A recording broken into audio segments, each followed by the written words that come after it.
निज मन मुकुर सुधारि बरनहु रघुबर बिमल यश जोदायक फल चारु सियावर रामचंद्र की जय। पवन सुत हनुमान की जय। बोलो भाई सब संतन की जय।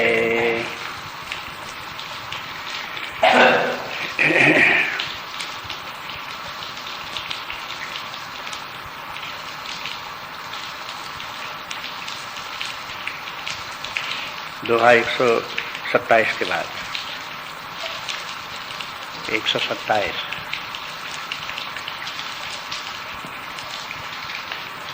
राम कीन चाहै सोई होई,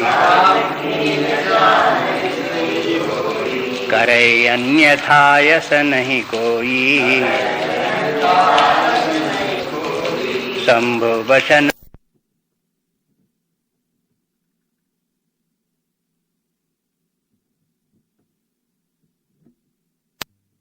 में भाए, नहीं तब बिरंच के लोक सिधाए। एक बार कर तल कर बीना, गावत हरि गुण गान प्रवीणा। क्षीर सुंद गवने मुनिनाथा, जहाँ बस श्रीनिवास श्रुति माथा। हरसि मिले उठ रमा निकेता,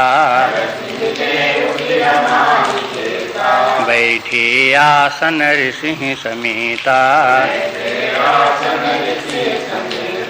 बोले बिहसि चराचर राया, बहुते दिनन कीन मुनि दाया। काम चरित नारद सब भाखे, यद्यपि प्रथम बरज शिव राखे। अति प्रचंड रघुपति कै माया, जेहि न मोह अस को जग जाया। रूख बदन करि बचन मृदु, बोले श्री भगवान। बोले श्री भगवान, तुमरे सुमिरन ते मिटहि मोह मार मदमान। मोह मार मदमान, सियावर रामचंद्र की जय। पवन सुत हनुमान की जय। बोलो भाई सब संतन की जय।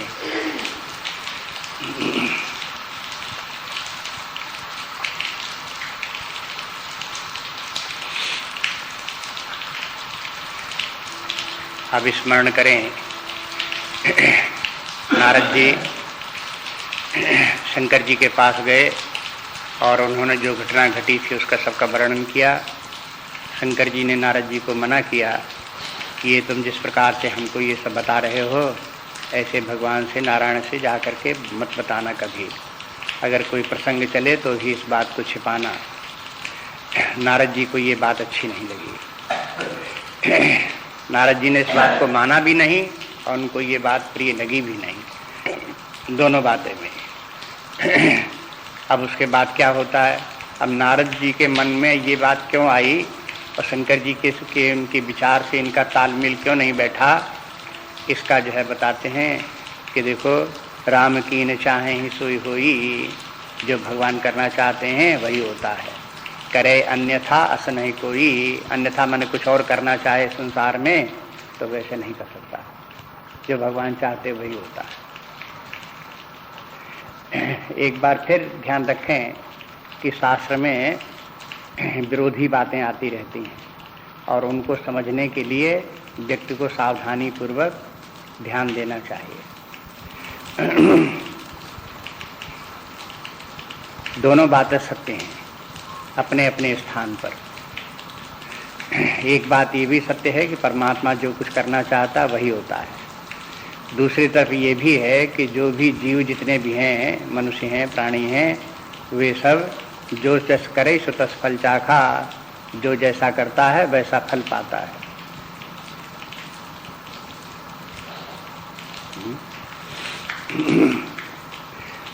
अब विरोध की बात तो इस बात की है कि अगर सब कुछ भगवान ही करता है तो फिर जो मनुष्य जैसा करता है तो वो भगवान ही करता है, और जब भगवान ही करता है तो उसका फल कौन चाखे? भगवान चखे हैं, क्योंकि उसने सब किया है। मनुष्य को तो उसका फल चखना नहीं चाहिए, उसको क्या जरूरत उसकी पड़ी। लेकिन देखते हैं कि मनुष्य को सुख दुख मनुष्य को ही भोगने पड़ते हैं, और मनुष्य को ही अपने कर्मों का फल भोगना पड़ता है, परमात्मा को भोगना नहीं पड़ता। तो इसके माने कर्म सिद्धांत ही गलत है।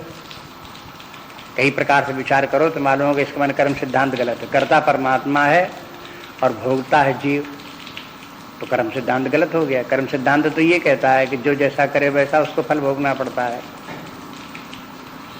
तो ये समस्याएं हैं, इन समस्याओं के का इनको व्यक्ति ध्यान नहीं देता और कभी कभी वो उलझा रहता है इन्हीं में। इनको समझने की आवश्यकता ये है, देखो कि ये बात अपने स्थान में पहले ठीक है कि शास्त्र जैसा कहते हैं व्यक्ति को उसी प्रकार आचरण करना चाहिए, और अशुभ कर्म करेगा तो उसका फल उसे दुख भोगना पड़ेगा, शुभ कर्म करेगा तो उसका सुख भोगना पड़ेगा। नहीं कोई काहुं सुख दुख दाता, निजकृत कर्म भोग सब भ्राता, सब अपने अपने कर्मों का भोग है जो सब भोग रहे हैं। ये बात अपने स्थान में हर जीव के लिए सत्य है, और इसी आधार पर व्यक्ति को कार्य करना चाहिए। सावधान रहे कि हमसे कोई ऐसी गलती न हो जिसके कारण परिणाम में दुख भोगना पड़े। हम सही मार्ग पर चलें, शास्त्र जैसा कहते हैं वैसा ही करें। लेकिन जो व्यक्ति जैसा करता है, मान लो किसी व्यक्ति ने सारे जीवन गलत रास्ते पर चला, अनीति के रास्ते पर चला, अधर्म के रास्ते पर चला, अब उसके बाद में वो व्यक्ति चाहे कि हम अपने कर्मों का फल न भोगें, तब यहाँ बस व्यक्ति के बस की बात नहीं रह गई। अब वो जो है परमात्मा के हाथ में बात चली गई। वो तो परमात्मा जो है वो हो वहाँ सर्वसमर्थ है। व्यक्ति कितना भी भागना चाहे कि हम इस कर्म का फल नहीं भोगेंगे, उसे भोगना पड़ेगा। अब यहाँ दूसरा नियम लागू हो गया कि राम की न चाहे सोई होई, करे अन्यथा अस नहीं कोई। अगर कोई अन्यथा करना चाहे कि हम अपने पापों का फल न भोगें तो नहीं कर सकता। हाँ, दूसरा नियम लागू हो गया। इसलिए अब देख तो नारद जी के भी ये दिखाते हैं कि नारद जी जैसा कर रहे हैं, अहंकार इत्यादि कर रहे हैं, नारद जी को उसका फल भोगना पड़ता है। लेकिन नारद जी अपने इस अहंकार का ये सब का फल न भोगें, ऐसा नहीं हो सकता। वो परमात्मा जो है उसके हाथ में सब है, वो सब जो कुछ जैसा वो करना चाहता है वैसे ही होता है। जैसा उसका विधान है, नियम है, होगा उसी प्रकार से, अन्यथा नहीं हो सकता। तो परमात्मा का नियम अपने स्थान में ठीक है कि परमात्मा सर्वशक्तिमान है और सबको शुभाशुभ कर्मों का फल देने वाला है, और कोई भी उस परमात्मा के विधान से बच नहीं सकता। ये परमात्मा की सर्वशक्तिमत्ता का सूचक है कि राम की चाहे सोई होई, करे अन्यथा अस नहीं कोई। लेकिन जीव जो है अपने शुभाशुभ कर्मों का करने वाला जीव है, और उसका फल भोगने वाला भी जीव ही है। उसी के अनुसार जो फल होंगे वो उसको भोगने पड़ेंगे। इसलिए दोनों स्थानों में अपने अपने स्थान पर अपना अपना नियम बिल्कुल ठीक है, एक दूसरे से कोई विरोध नहीं है। राम की न चाहें कि माने राम जिस प्रकार से भला बुरा जिसका भी जीवों का जो फल देना चाहते हैं उसी प्रकार से उसको देंगे, उसमें कोई बदलाव करना चाहे तो नहीं कर सकता। सर्वशक्तिमान परमात्मा है। अब नारद जी जैसा कर रहे हैं, अब मान नारद जी ने एक तो अहंकार आ गया, उनको गलती हो गई, और दूसरे शंकर जी ने उन्हें अच्छी शिक्षा दी, लेकिन नारद जी ने उसको भी नहीं माना। अगर अब नहीं मानते हैं तो उसका फल कौन भोगेगा? नारद जी को भोगना पड़ेगा। लेकिन अब वो शंकर जी की शिक्षा का न मानना, अहंकार करना, ये भगवान के विधान की विरुद्ध बात है, और नारद जी वही करते हैं, तो फिर भगवान के हाथ में दंड विधान भगवान के हाथ में है, वो देते हैं। नारद को जो इस प्रकार के फल भोगने पड़ते हैं, दुख भोगना पड़ता है, परेशान होते हैं, भयभीत चिंतित होते हैं। इसका सबका परिणाम ये कि जैसा नारद ने किया उसका फल उनको परमात्मा के विधान के अनुसार भोगना पड़ेगा, भाग नहीं सकते।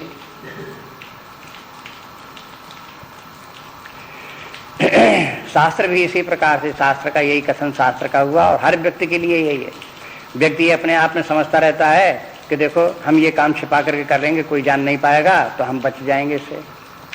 तो कोई न जान पावे, लेकिन वो व्यक्ति जो है स्वयं परमात्मा तो सब जानते ही है, देखते ही है और उसका दंड तो उसको देते ही है। सरकारी कानून में और परमात्मा के विधान में यही अंतर है कि सरकारी कानून बाह्य नियंत्रण है ऊपर से, और सरकार के लोग जो हैं किसी व्यक्ति को, अपराधी को जान पावे न जान पावे, उसका अपराध न सिद्ध कर पावे, न दंड दे पावे, ऐसा हो सकता है और सरकारी नियमों से बच जाए, कोई कानून से बच जाए। लेकिन परमात्मा का जो नियम है, वो शासन है, वो आंतरिक शासन है। परमात्मा सबके भीतर घुसा बैठा हुआ है, सबके हृदय में मन बुद्धि में बैठा हुआ है, सबके व्यक्ति की जो संस्कार वासनाएं हैं उनका सबका नियंत्रण वहीं से कर रहा है बैठे हुए।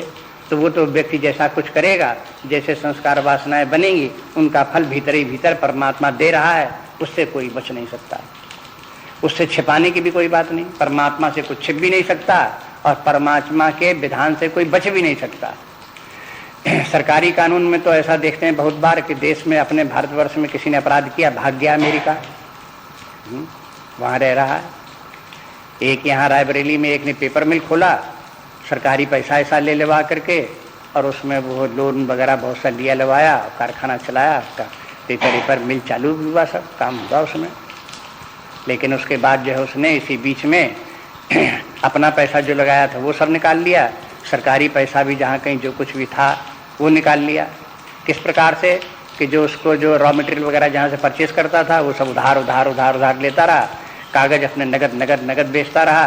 पैसा जहाँ उसको बैलेंस तमाम हो गया, उसको लाख 2 लाख करोड़ 10 करोड़ जहाँ उसका हो गया उसके पास, वो पैसा ले लेवा करके उसने अपने कुछ लड़कों को दे दिया, कहीं कुछ दे दिया, कुछ ले करके अमेरिका भाग गया।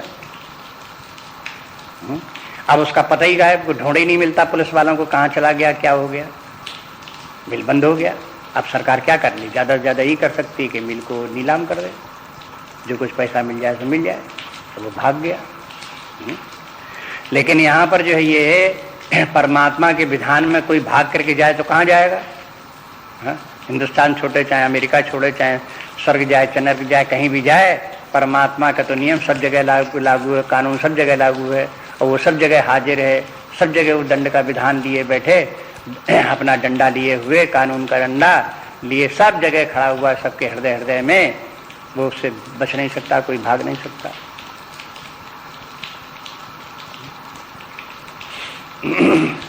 कभी कभी लोगों को भ्रम होता है कि कोई व्यक्ति तो अपराध कर रहा है लेकिन वो सुखी है, दुख नहीं है उसको, लेकिन उसका सुख जो है वो पहले किए हुए कोई कर्म है, उनके कारण से अगर सुख भोग भी रहा है तो पहले हुए कर्मों का सुख भोग रहा है।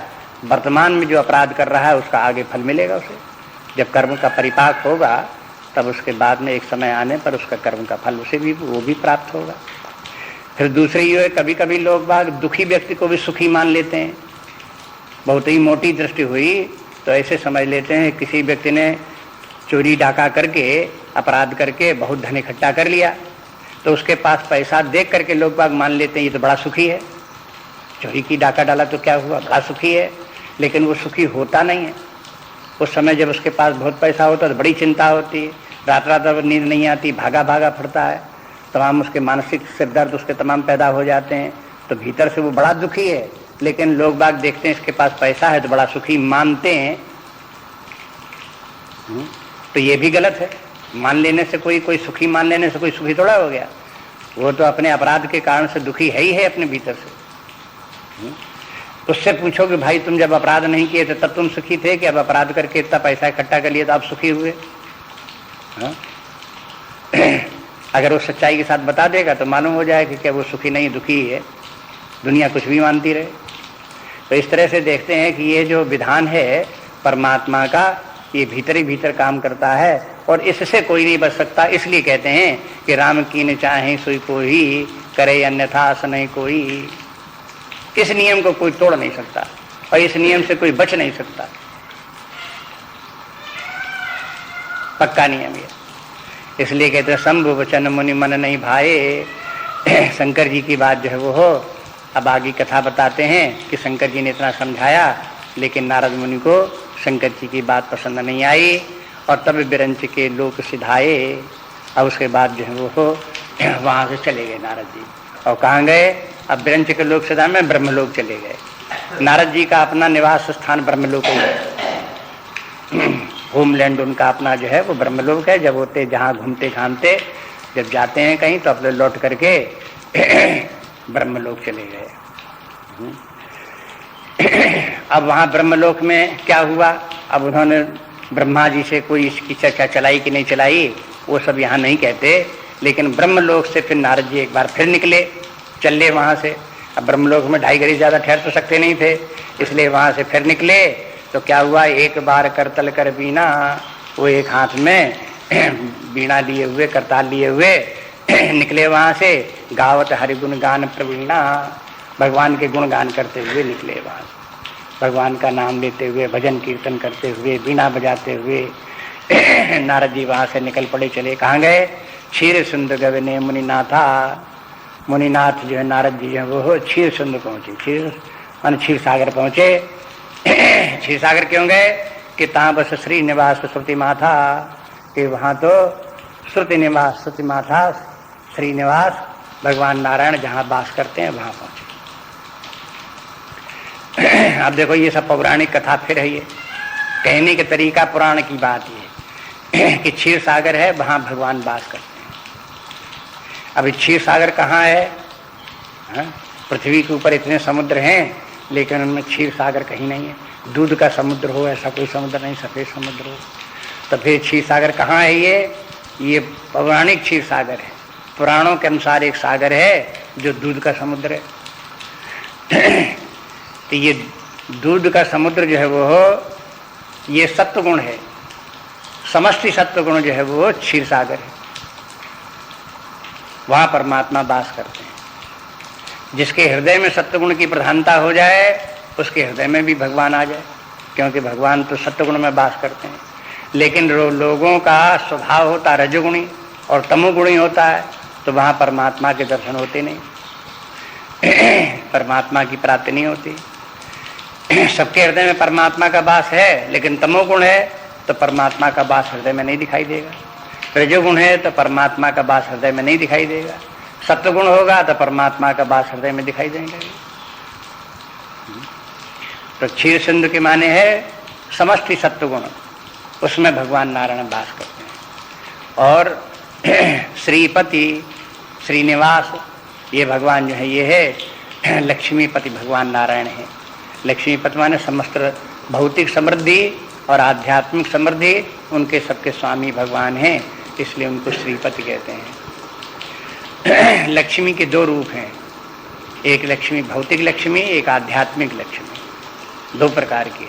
जिसमें कि आध्यात्मिक गुण आ गए उसको आध्यात्मिक लक्ष्मी प्राप्त हो गई। भौतिक समृद्धि भी प्राप्त हो जाती है लोगों को, धर्म के अनुसार प्राप्त हो जाती है तो वो लक्ष्मी है। और अधर्म से प्राप्त हो गई, जो संपत्ति प्राप्त हो गई तो फिर वो कुबेर की संपत्ति है। कुबेर के पास भी बहुत धन है। लक्ष्मी तो लक्ष्मी है ही है, धन का स्वरूप ही है, लेकिन लक्ष्मी का जो धन है वो धर्म से प्राप्त हुआ धन है, वो तो लक्ष्मी है। अधर्म से प्राप्त हुआ धन लक्ष्मी नहीं है। कोई भ्रष्टाचार दुराचार से चोरी करके डाका डाल करके कोई पैसा इकट्ठा कर ले तो कहे मेरे पास खूब लक्ष्मी है, तो उसके पास वो लक्ष्मी नहीं है, उसके पास तो सांप बिच्छू है, लक्ष्मी नहीं है। सांप बिच्छू क्यों है? क्योंकि दिन रात उसको डंक मारता रहेगा, जो उस प्रकार से लाया है उसके वो सांप वो बराबर जो है उसको चुभता रहेगा और भीतर ही भीतर उसको वो धन दुख देता रहेगा। लक्ष्मी व्यक्ति को दुख नहीं देती, लक्ष्मी जो है व्यक्ति को सुख देती है। लेकिन जब वो धन आता है सांप बिच्छू बन करके, तब वो व्यक्ति को डसता है, दुख देता है, परेशान करता है। इसलिए हर धन लक्ष्मी नहीं है।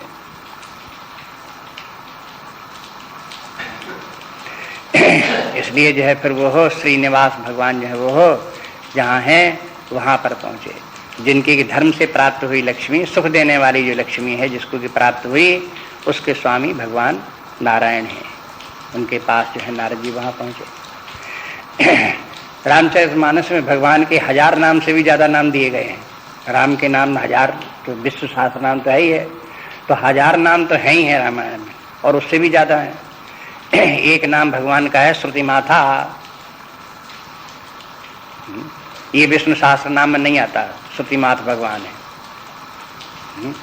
लेकिन तुलसीदास जी एक नाम ये भी देते हैं कि भगवान का नाम श्रुति माता है। श्रुति माता के माने क्या है?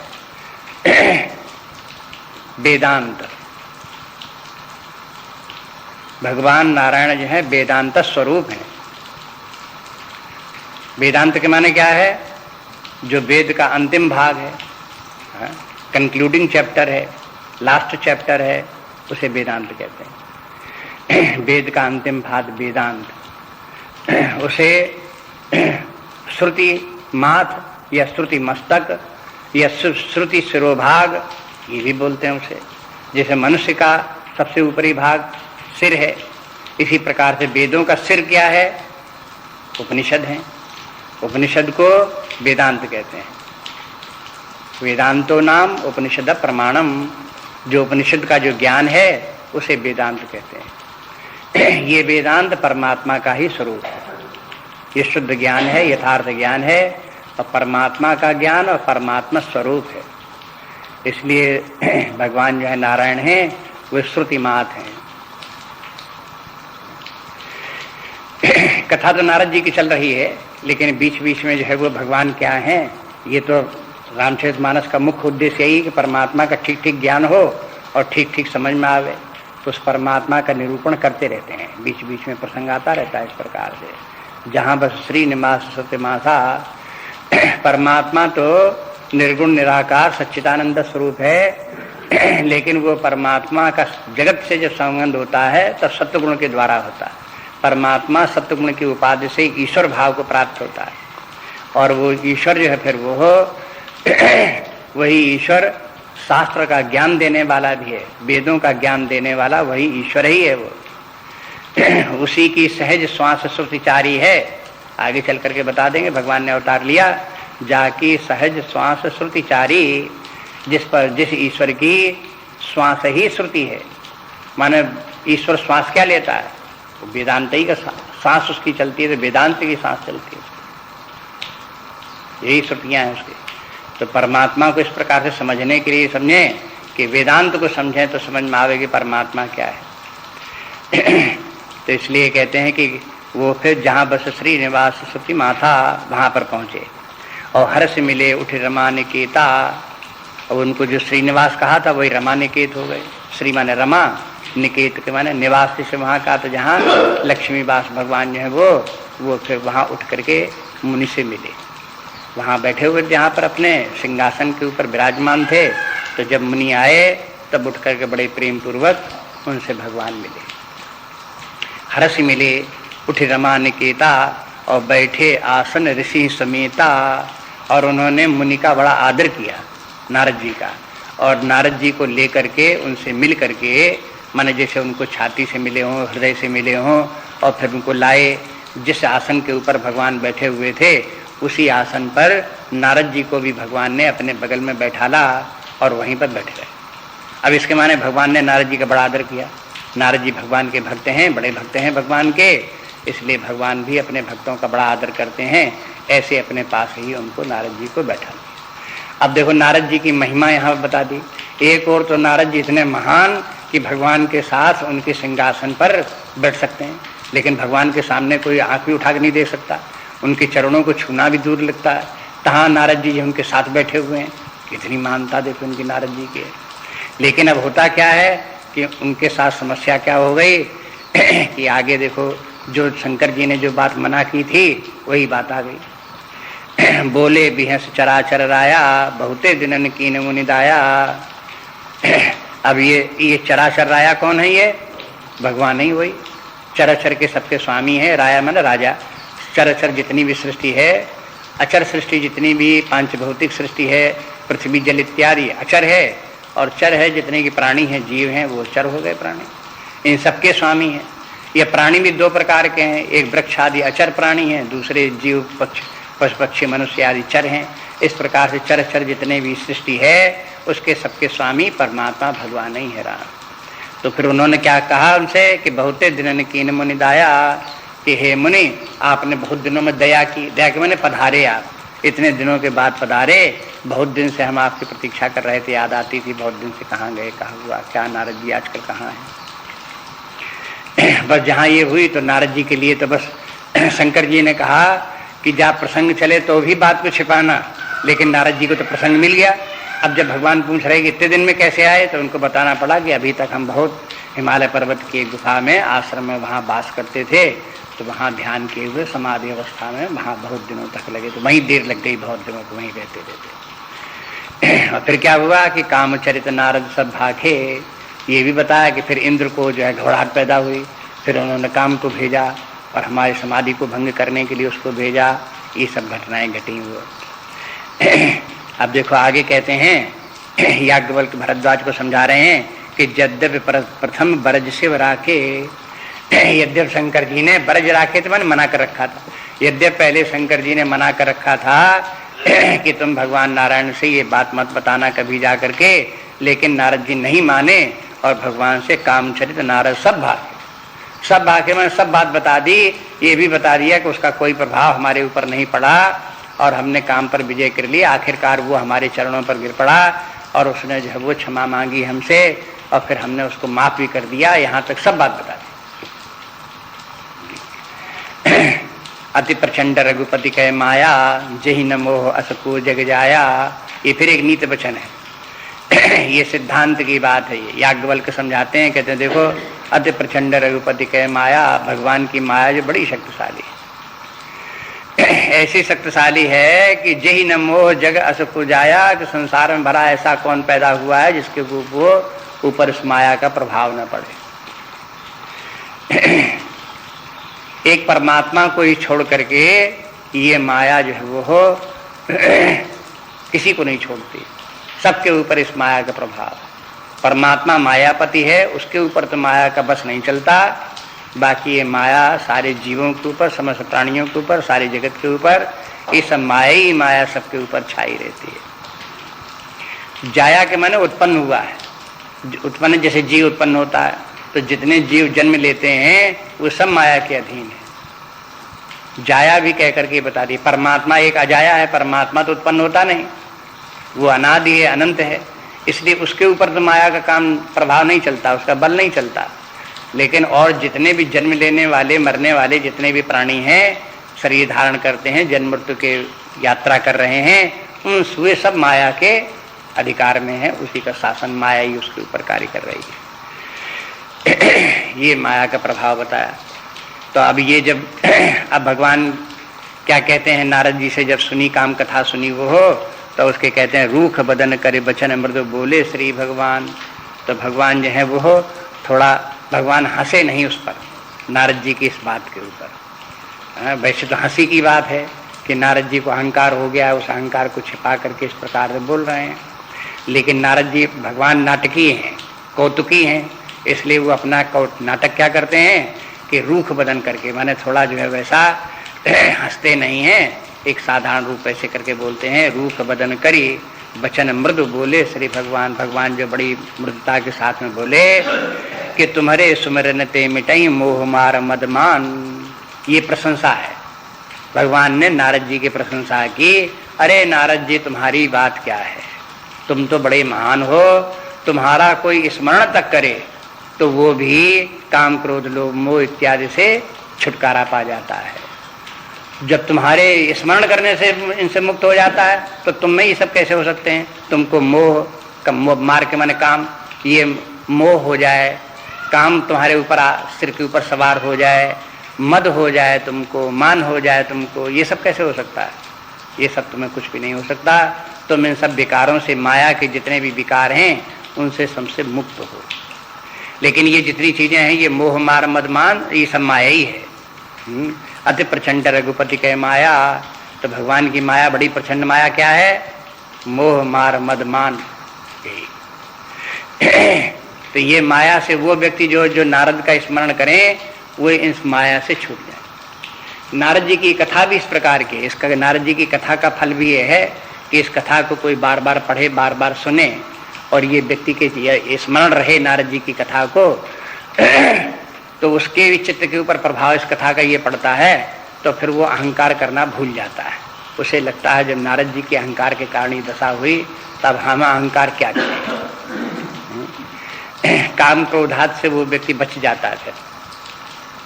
तो तुम्हारे सुमिरन ते मिटही, तुम्हारी ये बात भी सही है, भगवान झूठ नहीं कहते। नारद जी का स्मरण करो तो ये सब काम क्रोध आदि छूट जाते हैं, भगवान की भक्ति प्राप्त होती है, ज्ञान प्राप्त होता है। वैसे ही भगवान ने प्रशंसा भी कर दी उनकी नारद जी की, भाई ऐसा करके तुम्हारे साथ में ये। अब आगे भगवान कहते हैं कि सुनि मुनि मोहि मन ताके, ज्ञान विराग हृदय नहीं जाके, ब्रह्मचर्य व्रत रति मति धीरा, तुमहि की करई मनोभव पीरा।